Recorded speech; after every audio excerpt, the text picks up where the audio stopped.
ওই সময় ডিজিএফআই এর দেওয়া নিউজ আমার ছাপানো উচিত হয়নি, আমি ভুল করেছি। 11-এর সময় যেভাবে বিএনপিকে মিডিয়া ট্রায়ালের সম্মুখীন করা হয়েছিল, জুলাই গণ অভ্যুত্থানের পর থেকে শুরু করে 12 ফেব্রুয়ারির নির্বাচনের আগের রাত পর্যন্ত তারেক রহমানের ছবি পর্যন্ত ব্যবহার করে, যেখানে বর্তমান প্রধানমন্ত্রী নিজেই ক্ষতিগ্রস্ত, ডাকসু নির্বাচনের ভোটের পরিবেশ উল্টে দেয়া হয়। এবং আশ্চর্যের বিষয় হচ্ছে ফ্যাসিবাদ মুক্ত বাংলাদেশেও সেখানে আমি একজন সাধারণ নাগরিক কার কাছে প্রতিকার চাইবো বলে চাঁদাবাজি নিয়ে লাইভ করার মিথ্যা খবরের জন্য প্রথম আলো দুঃখ প্রকাশ করে। সাংবাদিক হিসেবে আওয়ামী লীগ ছিল না, ছিল বিএনপি জামাতের লোক।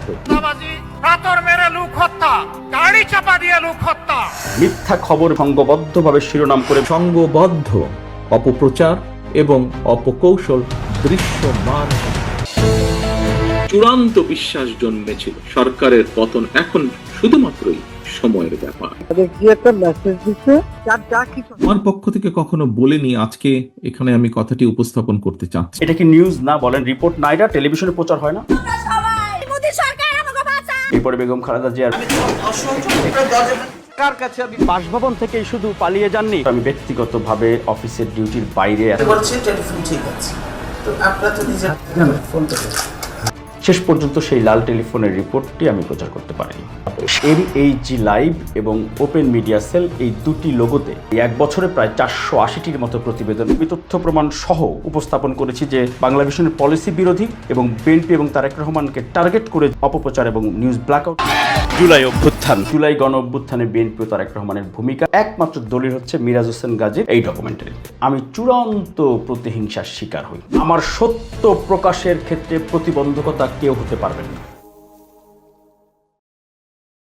24 জুলাই গণ অভ্যুত্থানের পর থেকে শুরু করে 12 ফেব্রুয়ারি নির্বাচনের আগের রাত পর্যন্ত বাংলাদেশের গণমাধ্যমগুলোর বিস্ময়কর ভূমিকা রূপকথাকে যেন হার মানাবে। 5 আগস্টের সেই গণ অভ্যুত্থানের মধ্যে আরেকটি অভ্যুত্থান হয়েছিল গণমাধ্যমে, আর সেটি বিএনপি তথা তারেক রহমানের বিরুদ্ধে। গণমাধ্যমের কলঙ্কিত সময় হিসেবে ধরা হয় 1/11 সরকারের সময়। তখন গোয়েন্দা সংস্থার দেয়া মিথ্যা খবর গণমাধ্যমগুলো ছাপাতো রাজনৈতিক নেতাদের চরিত্র হরণের জন্য। সে সময় টার্গেট ছিলেন তারেক রহমান। যদিও পরবর্তীতে 2016 সালে এক টিভি টক শোতে সেই কথা স্বীকার করেছিলেন ডেইলি স্টারের সম্পাদক মাহফুজা আনাম। তুমি যদি আমাকে জিজ্ঞেস করো, আমি মনে করি যে আমার সাংবাদিকতার সময়ে ওই সময়ে ডিজিএফআই এর দেওয়া নিউজ আনসাবস্টেন্টিয়েটেড, আমি যেটা ইন্ডিপেন্ডেন্টলি প্রমাণ করতে পারি নাই, ওটা আমি লিখেছি, ইন্ডিপেন্ডেন্টলি ভেরিফাই করতে পারছি না। তুমি যদি আমাকে জিজ্ঞেস করো, আমার সাংবাদিক জীবনে, এডিটরের জীবনে ওটা হচ্ছে একটা বিরাট ভুল। আমি ভুল করেছি। ওই সময় ডিজিএফআই এর দেওয়া নিউজ আমার ছাপানো উচিত হয়নি। ইট ওয়াজ এ ব্যাড এডিটোরিয়াল জাজমেন্ট। আমি অপকটে স্বীকার করি। আপনি ভুল স্বীকার করলেন। আপনাদের সেই ভুলের খেসারত এখন পর্যন্ত দিতে হচ্ছে তারেক রহমানকে, বিএনপিকে, বাংলাদেশকেই।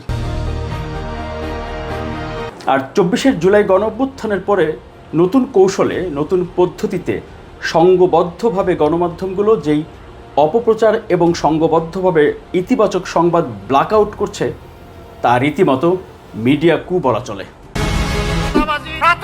মিথ্যা খবর, সংঘবদ্ধ অপপ্রচার দৃশ্যমান।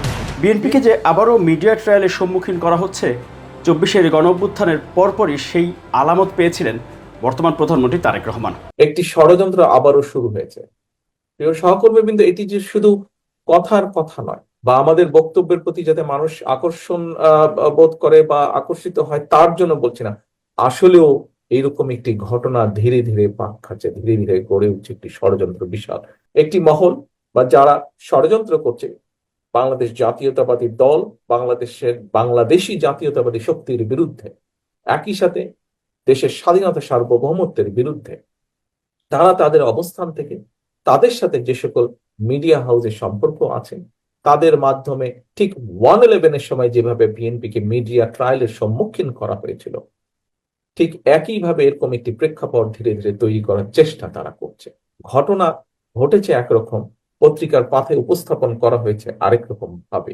তারেক রহমান সেই আলামত টের পেলেও কিন্তু সেই পদ্ধতি আর প্রভাব রীতিমতো বিস্ময়কর। তাদের সাথে যে সকল মিডিয়া হাউসের সম্পর্ক আছে, পরিবর্তিত পরিস্থিতিতে মূলত মিডিয়া হাউস বা মিডিয়া প্রতিষ্ঠান দিয়ে নয়, গণমাধ্যমের সম্পাদকীয় নীতি ও মাঠ পর্যায়ে গুরুত্বপূর্ণ বিটে রিপোর্টিং নীতিকে ব্যবহার করা হয়। এই কৌশল দীর্ঘমেয়াদী পরিকল্পনার কারণে নিখুঁতভাবে বাস্তবায়নও করা যায়। আরেকটি কৌশল ছিল সংঘবদ্ধ শিরোনাম।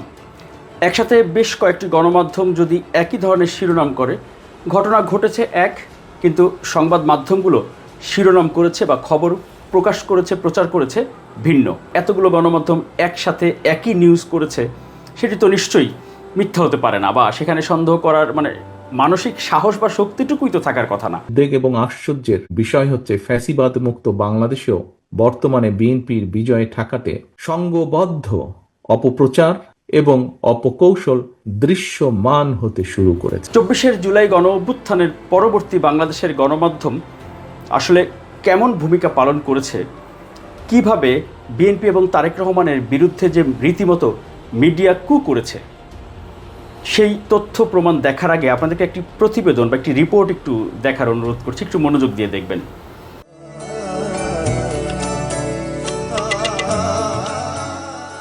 2007 সালের 7 মার্চ আটক করা হয় বিএনপির সে সময়ের সিনিয়র যুগ্ম মহাসচিব, সদ্য বিদায়ী প্রধানমন্ত্রী বেগম খালেদা জিয়ার বড় ছেলে তারেক রহমানকে। এরপর একের পর এক কাল্পনিক অভিযোগ সাজিয়ে 7টি মামলা দায়ের করে বিতর্কিত 111 সরকার। ষড়যন্ত্রমূলক সেই মামলাগুলোতে লাগাতার রিমান্ডে নেয়ার এক পর্যায়ে গুরুতর অসুস্থ হয়ে পড়েন তারেক রহমান। সে সময় তারেক রহমান রিমান্ড শুনানিতে আদালতে নির্যাতনের কিছুটা বর্ণনা দিলেও এত বছর চেপে রেখেছেন। কোথায়, কিভাবে, কারা সে সময় তাঁকে প্রায় মেরেই ফেলতে চেয়েছিলেন।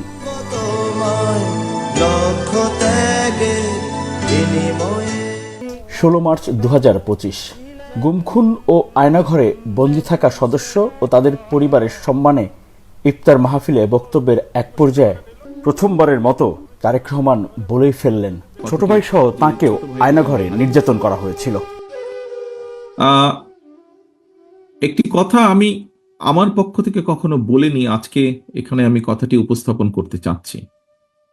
যারা এখানে গুমের শিকার হয়েছিলেন, ব্যক্তি বা পরিবারের সদস্য যারা আছেন, আপনাদের সাথে সবসময় আমি একত্ব প্রকাশ করি, কারণ আমি কিন্তু আপনাদেরই, আমি এবং আমার ভাই, যে ছোট ভাইটিকে আমি হারিয়েছি, আমরা উভয় ভাই কিন্তু আপনাদেরই অংশ, যারা গুম হয়েছেন, গুমের নির্যাতিত হয়েছেন, গুমের শিকার হয়েছেন। অনেকটা ভারাক্রান্ত মনে চাপা কণ্ঠে তারেক রহমান জানালেন, সম্প্রতি আয়নাঘর থেকে মুক্তি পাওয়া হুম্মাম কাদের চৌধুরী তার সঙ্গে দেখা করলে দুজনের আলাপচারিতায় উঠে আসে একই রুমে রাখার অভিজ্ঞতা। তারেক রহমান বলেন, প্রধান উপদেষ্টা আয়নাঘর পরিদর্শনে গেলে সাথে ছিলেন হুম্মাম কাদের। 2007 সালে তারেক রহমানকে গ্রেপ্তারের পর বর্তমানে পরিচিত আয়নাঘরের যেই রুমে বন্দি রাখা হয়, সেই একই রুমে রাখা হয়েছিল হুম্মাম কাদের চৌধুরীকেও। আমরা কয়েকদিন আগে দেখেছি যে আয়নাঘর নামক যেই জায়গাটি তৈরি করা হয়েছিল, সেই জায়গাটাতে বর্তমান অন্তর্বর্তীকালীন সরকার প্রধান সহ অন্যরা গিয়েছিল, সেখানে হুম্মাম কাদেরও ছিল। সেখান থেকে আসার পরে হুম্মাম আমাকে কিছু বিষয় বলছিল। তখন হুম্মাম আমাকে বলল যে, ভাইয়া, আপনাকে যেই ঘরে রাখা হয়েছিল আমাকেও সেই একই ঘরে রাখা হয়েছিল। এখানে অনেকেই আমরা আছি যারা আমরা আয়নাঘর থেকে ঘুরে এসেছি, অনেকেই আমরা আছি যারা আমরা আয়নাঘরে অত্যাচারিত হয়েছি। এখানে অনেকেই আছেন যাদের স্বজনেরা আয়নাঘরে গিয়েছেন, আয়নাঘরে অত্যাচারিত হয়েছেন। কেউ হয়তো ফিরে এসেছেন, কেউ হয়তো ফিরে আসেন। তার মানে তারেক রহমানকে আয়নাঘরে বন্দি রেখেই নির্যাতন করা হয়েছে। একই সময় গ্রেপ্তারের পর নির্যাতন করা হয় বেগম খালেদা জিয়ার ছোট ছেলে আরাফাত রহমান কোকোকেও। রাজনীতির ধারে কাছে না থাকলেও শুধুমাত্র জিয়া পরিবারের সদস্য হওয়ার কারণে গ্রেপ্তার আর মিথ্যা অভিযোগের মামলা দিয়ে অমানবিক নির্যাতনে অসুস্থ হয়ে পড়েন আরাফাত রহমান কোকো। আজকে যেটি আয়নাঘর, এটি তো আগে তো আর আয়নাঘর নামে ছিল না, পরবর্তী নামকরণ করা হয়েছে আয়নাঘর। এই আয়নাঘরে তারেক রহমান এবং ওনার ছোট ভাই আরাফাত রহমান কোকো 111 সরকারের সময়ে যে বন্দী ছিলেন, এই আয়নাঘরে যেই রুমটিতে হুম্মাম কাদের চৌধুরী বন্দী ছিলেন, বন্দী রাখা হয়, যেখানে ডক্টর মোহাম্মদ ইউনূস পরিদর্শনে গিয়েছিলেন, সেই একই রুমে তারেক রহমান এবং আরাফাত রহমান কোকোকে বন্দি করে নির্যাতন করা হয়েছিল 111 সরকারের সময়। তারেক রহমান নিজে এই কথাটি বলছেন। তারেক রহমান নিজে বলছেন যে এই প্রথম আমি আমার জায়গা থেকে আপনাদের সামনে উপস্থাপন করতে যাচ্ছি আজকে। এই খবরটি আপনারা যারা দেখেছেন তারা Miraj Hossain Gazi live, open media cell, এই MHG লাইভ, এই লোগোতে ইউটিউব, ফেসবুকে দেখেছেন হয়তো, বিভিন্ন পেজে, বিভিন্ন প্ল্যাটফর্মে। কিন্তু বাংলাদেশের কোনো গণমাধ্যম এই খবরটি প্রচার করেনি।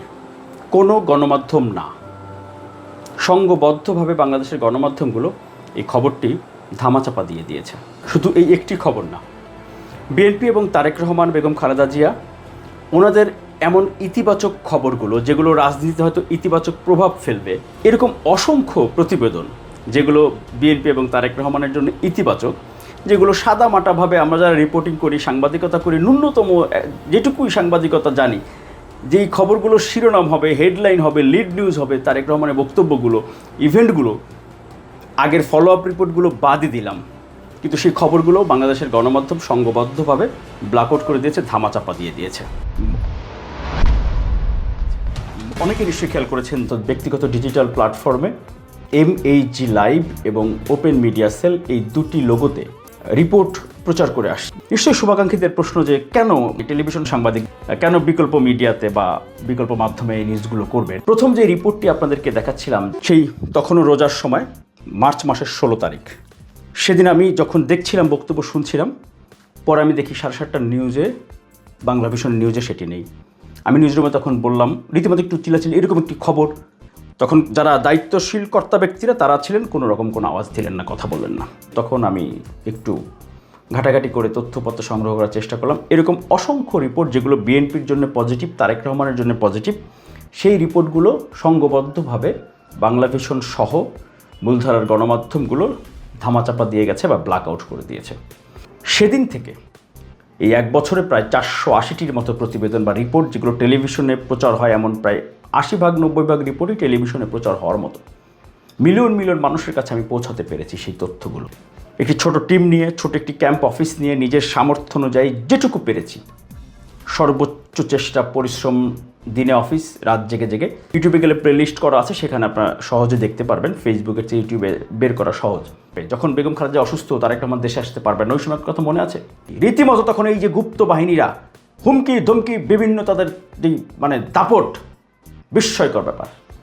এখন সবাই আবার ব্যাপক বিএনপি করতেছে, এইটাই হচ্ছে উদ্বেগজনক। 12 ফেব্রুয়ারি নির্বাচনে মূলত বিএনপি এবং জামায়াত ইসলামী, এই দুটি পক্ষ বা দুটি জোট, তারা নির্বাচনে প্রতিদ্বন্দ্বিতা করেছিল। বিএনপির পক্ষ থেকে বিএনপির চেয়ারম্যান তারেক রহমান, তিনি নির্বাচনী প্রচারণায় তার যে পরিকল্পনাগুলো, সেই পরিকল্পনাগুলোই তুলে ধরেছিলেন দেশবাসীর সামনে, ভোটারদের সামনে। আমি আপনাদের সামনে এতক্ষণ আমার যেই পরিকল্পনার কথাগুলো তুলে ধরেছি, নিশ্চয়ই আমি আপনাদের মধ্যে কিছু হলেও আশা জাগাতে পেরেছি। অন্যদিকে জামায়াত ইসলামীর পক্ষ থেকে নির্বাচনী প্রচারণায় বা নির্বাচনী জনসভায় জামায়াতের আমির ডক্টর শফিকুর রহমান সহ শীর্ষ নেতৃবৃন্দ বিএনপির বিরুদ্ধে কিছু অভিযোগ জনগণের সামনে তুলে ধরেছেন। তার মধ্যে অন্যতম হচ্ছে বিএনপি জুলাই বিরোধী, বিএনপি জুলাই মানে না, এমন নানা প্রচারণা। নিশ্চয়ই আপনাদের সকলেরই মনে আছে সেই সময়গুলোতে এ ধরনের বক্তব্য। আরেকটা হচ্ছে বিএনপি চাঁদাবাজদের দল, বিএনপি চাঁদাবাজি করে, বিএনপি মানেই চাঁদাবাজ। তারা নিজেদের দলের লোকদেরকে চাঁদাবাজি, পাথর মেরে লোক হত্যা, গাড়ি চাপা দিয়ে লোক হত্যা, এমন একটি প্রচারণা করে ধারণা মানুষের মধ্যে তৈরি করে দেওয়া হয়। আর জামায়াত ইসলামের এই দাবি গণমাধ্যমগুলো পাকাপোক্ত করার ক্ষেত্রে মূল ভূমিকা পালন করে। আলোচিত একটি খবর হলো গাজীপুরে সাংবাদিক তুহিনকে কুপিয়ে হত্যার ঘটনা। ঘটনার সঙ্গে সঙ্গে এনসিপি নেতা সার্জিস আলমের ফেসবুক পোস্ট, এর পরপর জামায়াতের সেক্রেটারি জেনারেলের বিবৃতি এবং বেশ কয়েকটি গণমাধ্যমের সংবাদের শিরোনাম একই। বাংলা ভিশন, সমকাল, প্রথম আলো সহ বেশ কয়েকটি গণমাধ্যমের খবর, বিকালে চাঁদাবাজি নিয়ে লাইভ করায় রাতে সাংবাদিককে কুপিয়ে হত্যা। গাজীপুরে চাঁদাবাজি নিয়ে লাইভ করার পর স্থানীয় সাংবাদিক আসাদুজ্জামান তুহিনকে কুপিয়ে ও গলা কেটে হত্যা করেছে দুর্বৃত্তরা। আসল ঘটনা হলো, নারী সংক্রান্ত ঘটনা ভিডিও করার জেরে সাংবাদিক তুহিনকে ধাওয়া দিয়ে নির্মমভাবে কুপিয়ে হত্যা করে অপরাধীরা। ব্যাপক সমালোচনার মুখে আগের মিথ্যা খবরের জন্য প্রথম আলো দুঃখ প্রকাশ করে। 2025 সালের 9 সেপ্টেম্বর ডাকসু নির্বাচনের ভোট গ্রহণের সকালে প্রথম আলো খবর প্রকাশ করে নিয়ম ভঙ্গ করে কেন্দ্রে প্রবেশ করেছে ছাত্রদলের ভিপি প্রার্থী আবিদুল ইসলাম খান। মুহূর্তের মধ্যে সামাজিক যোগাযোগ মাধ্যমে ভাইরাল হয় বয়কট ছাত্রদল। সন্ধ্যায় প্রথম আলো নিউজ করে আবিদুল নিয়ম ভাঙেনি, ভুল নিউজের জন্য দুঃখ প্রকাশ করে, কিন্তু ছাত্রদলের বিরুদ্ধে সেটি ভুল ছিল না, বরং পরিকল্পিত ষড়যন্ত্র। ছাত্রদলের বিরুদ্ধে সেই সংঘবদ্ধ শিরোনামে মিথ্যা খবর একযোগে করেছিল প্রথম আলো, বাংলা ভিশন, সমকাল, ইত্তেফাক, সময়ের আলো, চ্যানেল 24 সহ অন্তত 20 থেকে 26টি গণমাধ্যম। সংঘবদ্ধ শিরোনামে সেদিন মূলত ভোটের পরিবেশ উল্টে দেয়া হয়।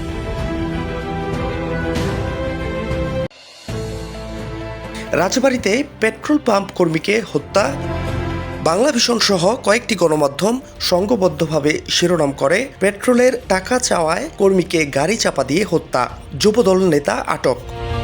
আসল ঘটনা হলো আবুল হোসেন সুজন নামে ওই ব্যক্তি 2019 সালে সংবাদ সম্মেলন করে যুবদল থেকে পদত্যাগ করেন, কিন্তু দল ছাড়ার 6 বছর পরও বাংলা ভিশন সহ গণমাধ্যমের বেশ কয়েকটি সংঘবদ্ধভাবে শিরোনাম করে যুবদল নেতা, যা বিএনপির বিরুদ্ধে গণমাধ্যমের সংঘবদ্ধ অপপ্রচার। চাঁদাবাজি ইস্যুতে বিএনপি কঠিন পরিস্থিতিতে পড়তে হয় মিটফোর্ড এলাকার ভাঙারি ব্যবসায়ী ও যুবদল কর্মী লালচাঁদ ওরফে সোহাগকে পাথর মেরে হত্যাকাণ্ডের ঘটনায়।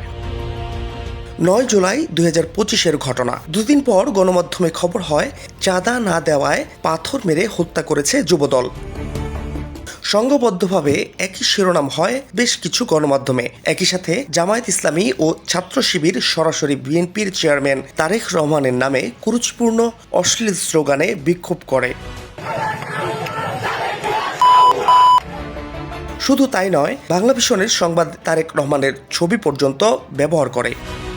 আসল ঘটনা হলো প্রথম দিনেই পুলিশ জানায় চাঁদাবাজি নয়, অবৈধ তামার তারের ব্যবসায়ী সিন্ডিকেট নিয়ন্ত্রণ নিয়ে বিরোধ। ব্যবসায়িক লেনদেন নিয়ে একটা দ্বন্দ্ব তৈরি হয়, যার বিবাদের ফলশ্রুতিতে এই হত্যাকাণ্ডটি সংঘটিত হয়েছে। 2025 সালের এপ্রিল মাসে বিএনপি মহাসচিব মির্জা ফখরুল ইসলাম আলমগীরের নামে বাংলা ভিশন সহ বেশ কয়েকটি গণমাধ্যম সংঘবদ্ধভাবে শিরোনাম করে যে অপকর্ম বন্ধ করুন, তা না হলে আওয়ামী লীগের মতো জনগণ আপনাদেরকেও ছুঁড়ে মারবে। অপকর্ম বন্ধ করুন, নইলে বিএনপিকেও জনগণ ছুঁড়ে মারবে বলেছেন মির্জা ফখরুল। সামাজিক মাধ্যমে রীতিমতো তোলপাড় শুরু হয়। তাহলে বিএনপি মহাসচিব স্বীকার করেছেন তারা অপকর্ম করেছেন, এজন্য বন্ধ করার কথা বলেছেন। আসল ঘটনা হলো মির্জা ফখরুল ইসলাম আলমগীর বলেছেন কেউ যেন আমরা অন্যায় না করি। অন্যায় করতে গেলে মানুষ ক্ষমা করবে না, মানুষ ভালোবাসবে না। আওয়ামী লীগকে যেভাবে ছুড়ে দিছে আপনাদেরকে সেভাবে ছুড়ে দিবে। কোন ঘটনায় কি শিরোনাম করে সারা দেশে তোলপাড়? ইসলাম আলমগীর বলেছেন অপকর্ম বন্ধ করুন, অন্যায় না করে। খুব সূক্ষ্মভাবে এটি সাদামাটাভাবে অনেকেই বুঝতেও পারেননি, এখন হয়তো বুঝবেন এবং অবাক হবেন যে আমাদের এই গণমাধ্যম কি অপসাংবাদিকতা এবং কি অপেশাদারিত্ব করেছে তারা। 5 আগস্টের পরপরই সম্পূর্ণ মিথ্যা নিউজ প্রচার করা হয়। সাবেক প্রতিমন্ত্রী আরাফাত গ্রেফতার। বাংলা ভিশন সহ কয়েকটি মূলধারার গণমাধ্যম সংঘবদ্ধভাবে শিরোনাম করে সাবেক তথ্য প্রতিমন্ত্রী আরাফাত গ্রেফতার হয়েছে। মূলত গ্রেফতার করার এমন খবরের দিকে মনোযোগ দিতে গিয়ে ওই ব্যক্তিদের পালিয়ে যাওয়ার ক্ষেত্র তৈরি করা হয়েছে। দেশের গণমাধ্যমগুলো সংঘবদ্ধ শিরোনাম করে এই অপসাংবাদিকতা করে। জামায়াত ইসলামের পক্ষ থেকে যেই অভিযোগটি করা হতো বিএনপি জুলাই গণঅভ্যুত্থানের বিরোধী বা জুলাই মানে না, সংস্কার মানে না, বিএনপি জুলাই গণঅভ্যুত্থানে বিএনপির কোনো ভূমিকা নেই, এমন একটি ধারণা প্রচারণার মাধ্যমে মানুষের মধ্যে ছড়িয়ে দেওয়া হয়। জুলাই না হলে কিসের আবার 26-এর নির্বাচন? জুলাই না হলে তো নির্বাচন হওয়ার কথা ছিল ফ্যাসিবাদীদের অধীনে 29 সালে। 26 সালের নির্বাচন চাইবো, আবার জুলাই না। আর জামায়াত ইসলামের এই দাবি গণমাধ্যমগুলো পাকাপোক্ত করার ক্ষেত্রে মূল ভূমিকা পালন করে। জুলাই গণঅভ্যুত্থানে বিএনপি এবং তারেক রহমানের ভূমিকা, ছাত্রদল, যুবদল সহ অন্যান্য যেই অঙ্গ সহযোগী সংগঠনগুলো আছে সেগুলোর ভূমিকা কী ছিল, এ নিয়ে বাংলাদেশের কোনো গণমাধ্যমে একটি প্রতিবেদনও নেই। 24 জুলাই গণ অভ্যুত্থান। আসসালামু আলাইকুম। কোটা সংস্কারের দাবিতে সারা দেশে আন্দোলনরত প্রিয় ভাই ও বোনেরা, 24 কোটা সংস্কার আন্দোলন থেকে 5 আগস্ট ছাত্র জনতার গণ অভ্যুত্থানের বিজয় পর্যন্ত 8 দিনে 9 বার দেশবাসীর উদ্দেশ্যে দিক নির্দেশনামূলক বক্তব্য দেন বিএনপির ভারপ্রাপ্ত চেয়ারম্যান তারেক রহমান। অন্যদিকে 16 জুলাই ছাত্রদল আনুষ্ঠানিক সংবাদ সম্মেলন করে ঘোষণা দেয়, ছাত্রদল এখানে কোনো ক্রেডিট নিতে যাচ্ছে না। ছাত্রদল সাধারণ শিক্ষার্থীদের এই ব্যানারে সর্বাত্মক অংশগ্রহণ করবে, সর্বাত্মকভাবে ছাত্রদল তাদের পাশে থাকবে। সেদিন থেকেই রাজপথে সরাসরি নেতৃত্ব দেন ছাত্রদলের কেন্দ্রীয় সভাপতি, সাধারণ সম্পাদক সহ শীর্ষ নেতৃবৃন্দ।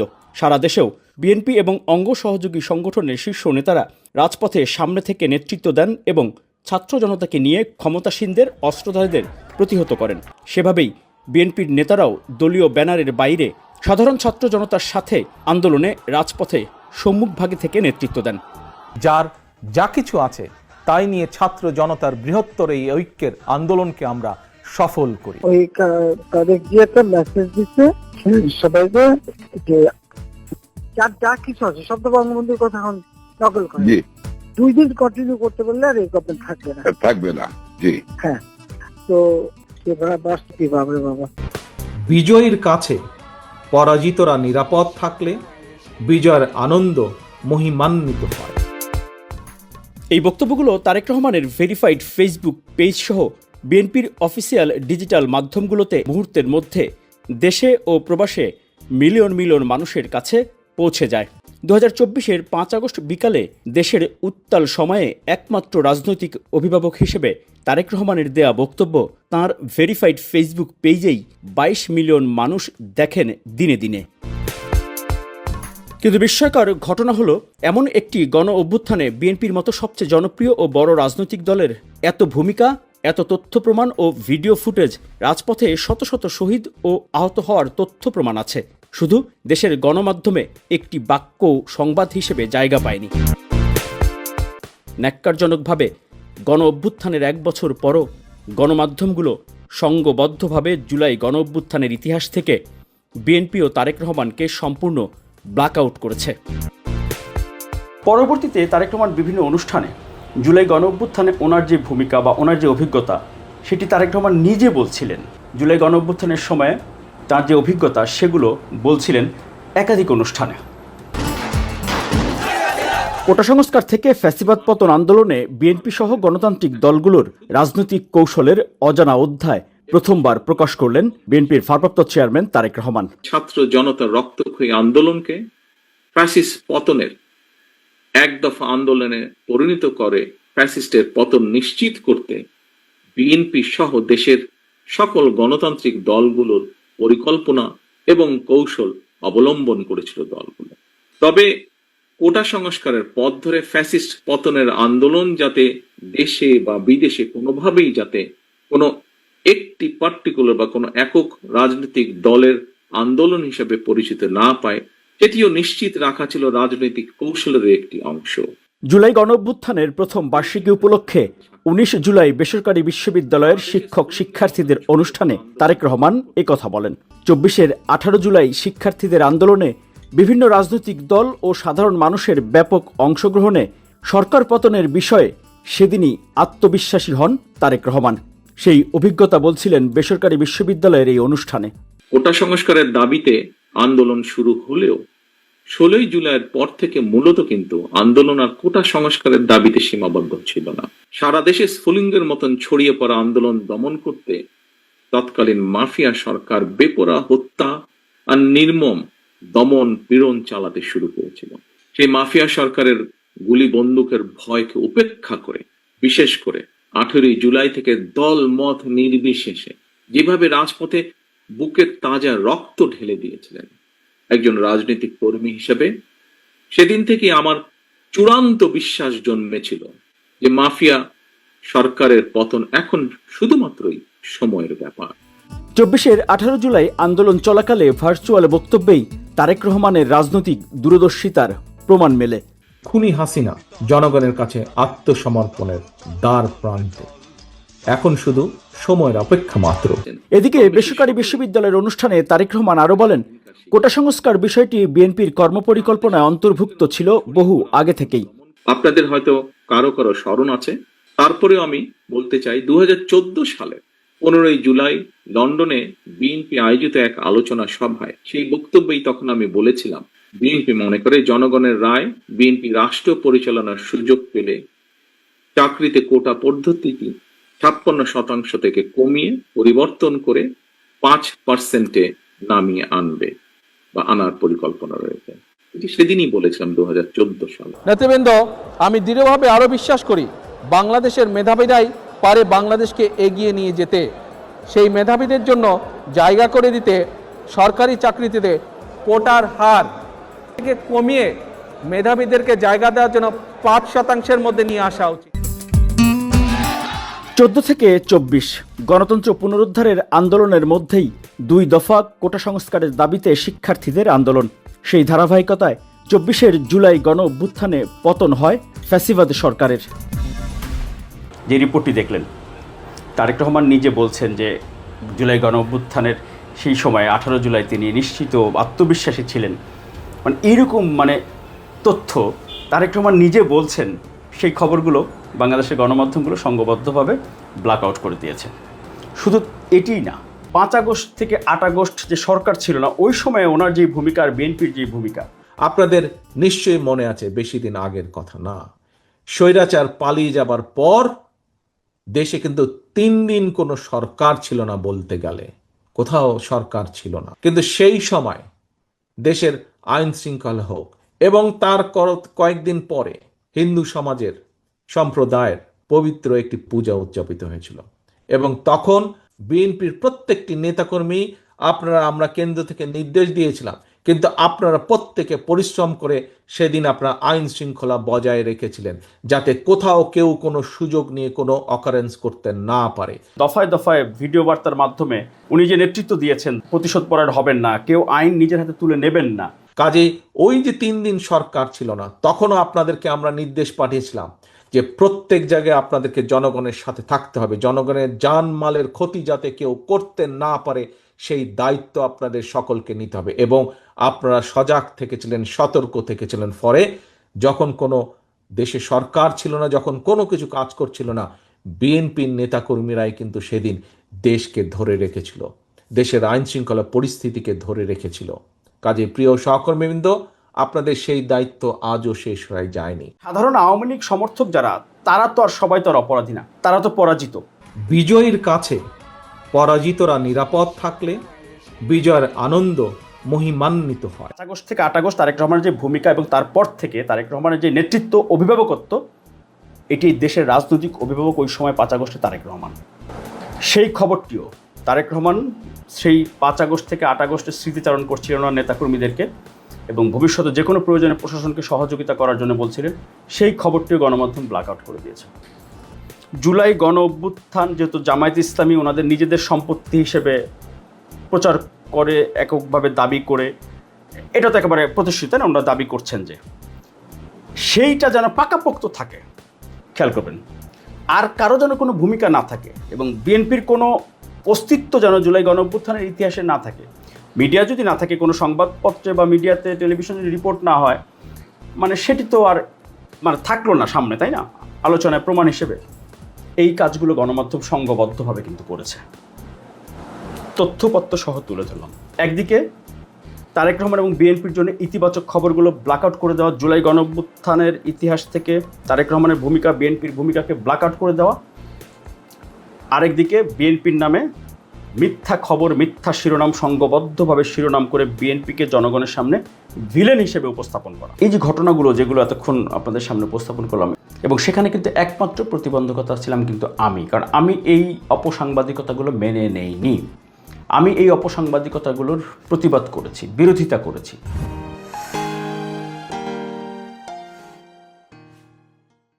আমি কিভাবে ভুক্তভোগী, রাজনীতি কিভাবে জড়িত, গণমাধ্যমের পেশাদারিত্ব কিভাবে জড়িত, সেটি একটু আপনাদের সামনে পরিষ্কার করার জন্যে 24 জুলাই গণ অভ্যুত্থান নিয়ে কিন্তু বিএনপি বা তারেক রহমানের কোনো নিউজ কোনো গণমাধ্যমে নেই। জামায়াত ইসলামী এনসিপি সহ নির্বাচনে বা রাজনৈতিক মাঠে বিএনপিকে ঘায়েল করার দুটি অস্ত্রের মধ্যে একটি হচ্ছে ইস্যুর মধ্যে একটি হলো জুলাই গণঅভ্যুত্থান। কোনো গণমাধ্যমে কোনো নিউজ নেই, তারেক রহমানের কোনো বক্তব্যের ছিটে ফোটাও কিন্তু নেই। একমাত্র বাংলাদেশে বাংলা ভিশনে 2025 সালের 8 ফেব্রুয়ারি আমার নিজের তৈরি করা 23 মিনিটের একটি ডকুমেন্টারি। 4-5 মাস আমি রাত জেগে অফিস করেছি, দিনে সারা রাত জেগে তথ্যপত্র সংগ্রহ যাচাই বাছাই করে 23 মিনিটের একটি ডকুমেন্টারি নিজে একেবারে গবেষণা বিশ্লেষণ পর্যবেক্ষণ যত সোর্স থেকে ফুটেজ সংগ্রহ করা। নিশ্চয়ই বুঝতে পারছেন যে কোনো একটি গণমাধ্যমে একটি রিপোর্ট নাই, সেখানে আমি একটি ডকুমেন্টারি করলাম। তারেক রহমানের 9টা বক্তব্য সেখানে ব্যবহার করলাম। 2014 সালের 15 জুলাই তারেক রহমান যে প্রথম কোটা 5% রাজনৈতিক পরিকল্পনায় অন্তর্ভুক্ত করে সেটি যে লন্ডনে এক অনুষ্ঠানে তিনি উপস্থাপন করেছিলেন, সেই বক্তব্য যেহেতু আমি তারেক রহমানের বক্তব্য পর্যবেক্ষণ করি, সেই বক্তব্যটিও ব্যবহার করেছি আমার এই ডকুমেন্টারিতে। এত কিছু দিয়ে একটি ডকুমেন্টারি আমি যখন রেডি করি, এরপর একদিন বাংলা ভিশনের এমডি সাহেবের সঙ্গে কোনো এক প্রসঙ্গে কথাও হচ্ছিল। কথা প্রসঙ্গে তখন আমি যখন এটি উপস্থাপন করলাম, ওনাকে তখন পাঠালাম। আমি নিজের আর্কাইভের জন্য সেটা আমি ডকুমেন্টারি রেডি করে রেখেছিলাম। উনি তখন 2 দিন পরে আমাকে রিপ্লাই দিলেন, সাথে একটি মেসেজ ফরওয়ার্ড করলেন একজন গুরুত্বপূর্ণ মানুষের, এবং বললেন যে এক্সিলেন্ট আইডিয়া, খুবই প্রশংসা করলেন এবং বললেন এটা দ্রুত রেডি করে তারপরে জানান। আমি তখন বললাম অফিসে একটু বলে দেওয়ার জন্য, যে একটু অফিসে একটু বলে দিয়েন, এটা যদি ফাইনালি করতে তাতে এডিটরের সাপোর্ট লাগবে, প্রফেশনাল এডিটর, তাহলে একটু বলে দেওয়ার জন্য। এই যে অফিসে উনি বলে দিলেন, এই বলে দেওয়ার পরে এইখান থেকে হচ্ছে যে গণমাধ্যমের বাস্তবতা আমি একেবারে তথ্য প্রমাণ সহ উপলব্ধি করতে শুরু করলাম। এমনি সাহেব বলে দেওয়ার পরে রীতিমতো নিউজ বিভাগের শীর্ষ যে 4 জন থাকেন বস, তারা আমার সাথে কথা বলা রীতিমতো বন্ধ করে দিলেন। পরে অসহযোগিতা কাকে বলে, কত প্রকার কী সেটি শুরু হলো। স্ক্রিপ্টটি পর্যন্ত আমি কাউকে দেখাইতে পারি নাই। প্যানেলে এডিট করব সেই স্বাধীনতা বা সেই উন্মুক্ত পরিবেশটা পর্যন্ত ছিল না, এবং ভিডিওটা শিমুল ভাইয়ের প্রতি কৃতজ্ঞতা, রাত 1টা থেকে সকাল 9টা পর্যন্ত রাত জেগে এরপরে এডিট করতে হয়েছে, যাতে করে ডিস্টার্ব কেউ করতে না পারে। এই বাস্তবতার মধ্যে দিয়ে সেই 23 মিনিটের ডকুমেন্টারি যখন প্রচার হয়, এরপরে তো রীতিমতো তোলপাড় শুরু হয়ে যায় সারা দেশে, বাংলাদেশে। জুলাই গণঅভ্যুত্থানে বিএনপি ও তারেক রহমানের ভূমিকা নিয়ে যে ডকুমেন্টারিটি আমি করেছিলাম বাংলা ভিশনে, যেটি প্রচার হয়েছিল, জুলাই অভ্যুত্থান কোটা সংস্কার ইস্যুতে শুরু, এর পরবর্তীতে অর্থাৎ জুলাই গণঅভ্যুত্থানের প্রথম বার্ষিকীতে বাংলা ভিশন আরেকটি ডকুমেন্টারি করেছিল।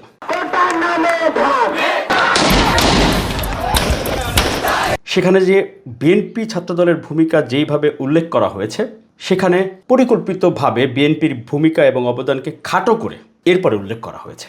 16 জুলাই 2024 নয়াপল্টনে বিএনপির কেন্দ্রীয় কার্যালয়ে ছাত্রদলের সংবাদ সম্মেলন। ছাত্রদল এখানে কোনো ক্রেডিট নিতে যাচ্ছে না। কোটা বিরোধী আন্দোলনের ইস্যুতে ছাত্রদল সাধারণ শিক্ষার্থীদের এই ব্যানারেই সর্বাত্মক অংশগ্রহণ করবে। সর্বাত্মকভাবে তাদের পাশে রয়েছি, সর্বাত্মকভাবে ছাত্রদল তাদের পাশে থাকবে। 16 জুলাই 2024 ছাত্রদল আনুষ্ঠানিক সংবাদ সম্মেলনের মাধ্যমে বৈষম্য বিরোধী ছাত্র আন্দোলনের ব্যানারে এই আন্দোলনে অংশ নেওয়ার ঘোষণা আনুষ্ঠানিকভাবে দিয়েছিল। আর ছাত্র শিবির কোনো আনুষ্ঠানিক ঘোষণা বা প্রকাশ্যে কোনো প্রেস কনফারেন্স বা সাংগঠনিক কোনো ভূমিকার কোনো প্রমাণ সামনে কিন্তু নেই। কিন্তু বাংলা ভিশনে ওই বর্ষপূর্তির ডকুমেন্টারিতে ছাত্রদল এবং ছাত্র শিবিরকে এক করার জন্য পরোক্ষভাবে সমর্থনের কথাটি উল্লেখ করেছেন। বৈষম্য বিরোধী সর্বাত্মক আন্দোলন যখন তুঙ্গে, তখন পরোক্ষভাবে সহায়তার হাত বাড়িয়ে দেন ছাত্রদল, ছাত্র শিবির সহ বামপন্থী বিভিন্ন ছাত্র সংগঠন। একইভাবে তারেক রহমান যেখানে জুন মাসের 15 তারিখ, জুলাই মাসের 16 তারিখ থেকে শুরু করে নিয়মিত দিক নির্দেশনামূলক বক্তব্য দিয়েছেন, 16 জুলাই 2024 দেশবাসীর উদ্দেশ্যে বক্তব্য দেন তারেক রহমান। আমাদের ভাই বোন কিংবা সন্তান স্বজনদের ন্যায্য দাবি আদায়, তাদের পাশে থাকুন, হোক এই মুহূর্তের স্লোগান দফা 1, দাবি 1, খুনি হাসিনা পদত্যাগ। বাংলা ভিশনের এই বর্ষপূর্তির ডকুমেন্টারিতে তারেক রহমানের ভূমিকাকে উল্লেখ করেছেন, কিন্তু সেটি কিভাবে করেছেন? ছাত্র জনতাকে পাখির মতো গুলি করতে দেখে দূর প্রবাসে থেকেও শিক্ষার্থীদের আন্দোলনকে জোরালো সমর্থন জানান বিএনপির ভারপ্রাপ্ত চেয়ারম্যান তারেক রহমান। অর্থাৎ আপনি উল্লেখ না করতেন, কিন্তু উল্লেখ করলেন বিকৃত তথ্য দিয়ে বা ভুল বা মিথ্যা তথ্য দিয়ে, যেটি তো ইতিহাসে থেকে গেল। এটি হচ্ছে কৌশলী অবস্থান, যেটি অনেকে হয়তো সাদামাটাভাবে খেয়াল করবেন না। এখন একমাত্র দলিল এই জুলাই গণ অভ্যুত্থানে বিএনপি ও তারেক রহমানের ভূমিকার একমাত্র দলিল হচ্ছে মিরাজ হোসেন গাজীর এই ডকুমেন্টারি। আর এই ডকুমেন্টারি করার পর থেকে আমি চূড়ান্ত প্রতিহিংসার শিকার হই। এমন কোনো প্রতিকূলতা নেই যেটি আমাকে মোকাবেলা করতে হয় নাই বা হচ্ছে না।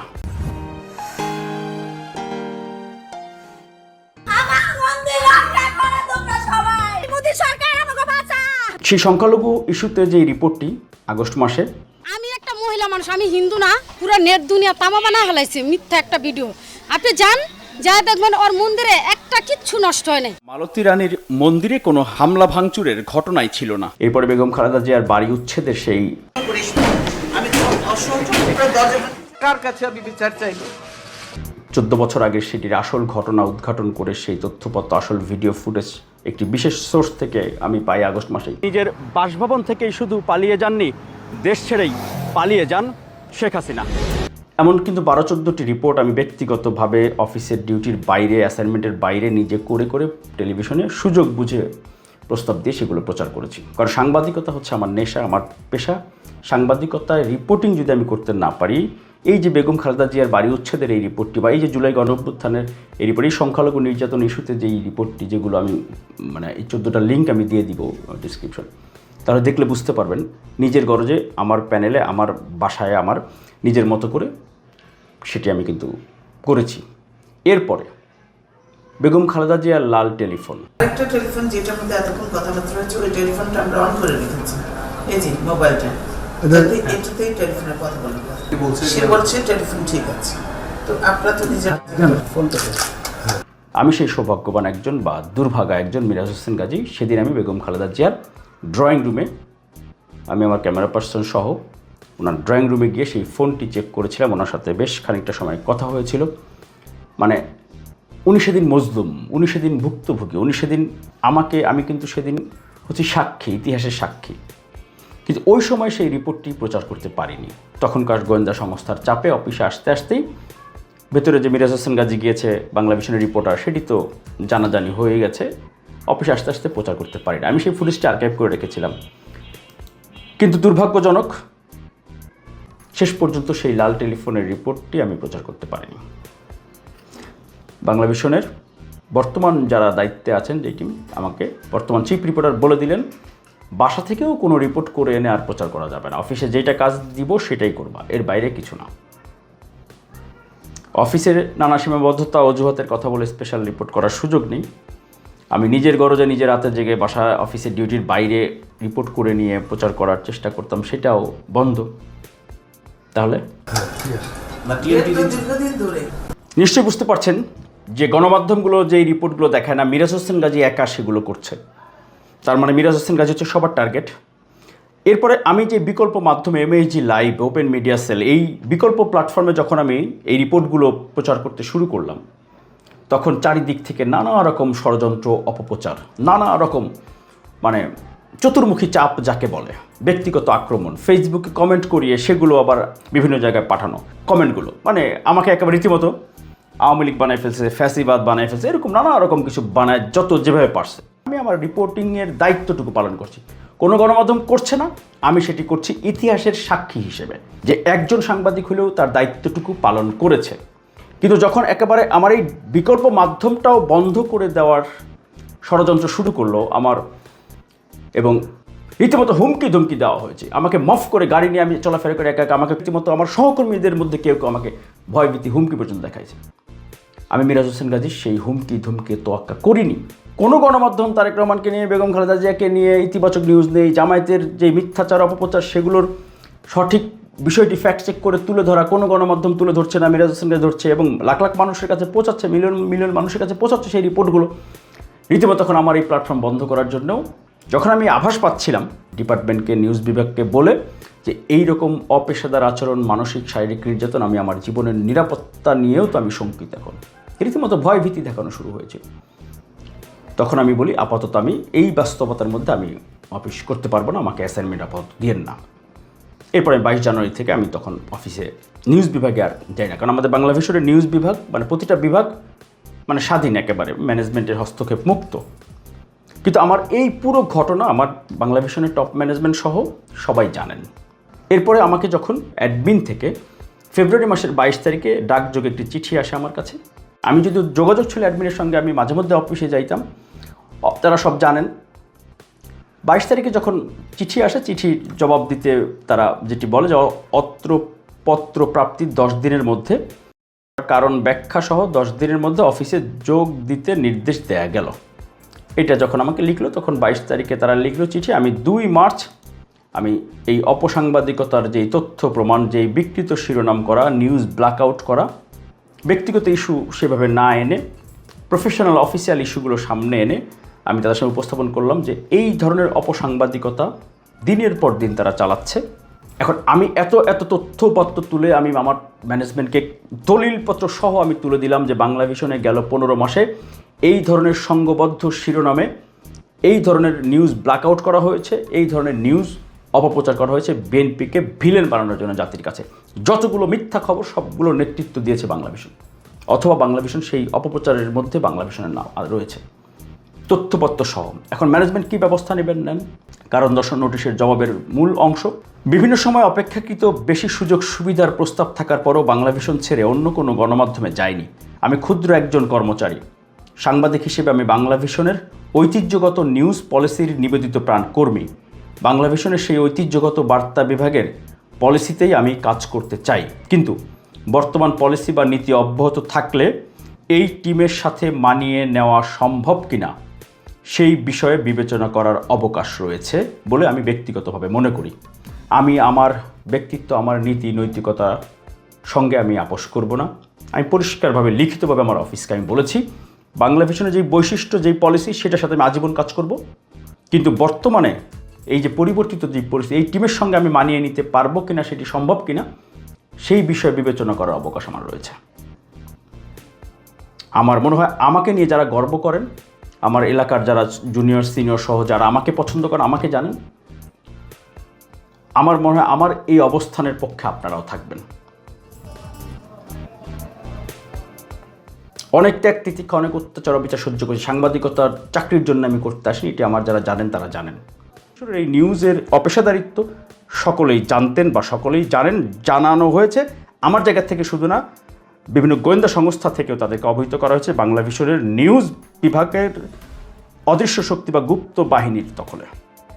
কিন্তু আমার ম্যানেজমেন্ট, বাংলা ভিশন কর্তৃপক্ষ যদি এই অপসাংবাদিকতাকে প্রশ্রয় দেন, আমি মিরাজ হোসেন রাজি একজন মানুষ, আমি এই পেশায় না থাকলেও কিছু না, বাংলা ভিশন না থাকলেও কিছু না, এই দুনিয়াতে না থাকলেও কিছু না, কিন্তু এই অপসাংবাদিকতার যদি ব্যবস্থা নেওয়া না হয়, দল হিসেবে শুধু বিএনপি ক্ষতিগ্রস্ত হবেন সেটি কিন্তু নাই, বাংলাদেশের স্বাধীনতা সার্বভৌমত্ব কিন্তু একসময় এই গুপ্তবাদের কাছে জিম্মি হয়ে যাবে। আবারও বলি, আমি যেই সাংবাদিকতা শুরু থেকে আজকে পর্যন্ত, এই ভিডিও যখন রেকর্ড করছি তখন পর্যন্ত কেউ যদি একটা তথ্য প্রমাণ, একটা রিপোর্ট যদি বলতে পারেন মিরাজ হোসেন গাজী মিথ্যাচার করেছে, কারো বিরুদ্ধে অপপ্রচার করেছে, কোনো দলকে টার্গেট করেছে, আমি আর জীবনে আমি ক্যামেরার সামনে মুখ দেখাবো না, যে শাস্তি দিয়ে মাথা পেতে নিব। কিন্তু আমার সত্য প্রকাশের ক্ষেত্রে প্রতিবন্ধকতা কেউ হতে পারবেন না। আমি আমার দায়িত্বটুকু পালন করেছি, যাতে করে ইতিহাসে বলতে পারি আজ থেকে 20 বছর পরে যে একজন সাংবাদিক ছিল যে সত্যটা তুলে ধরেছে। আপনারা দেখছেন ওপেন মিডিয়া সেল।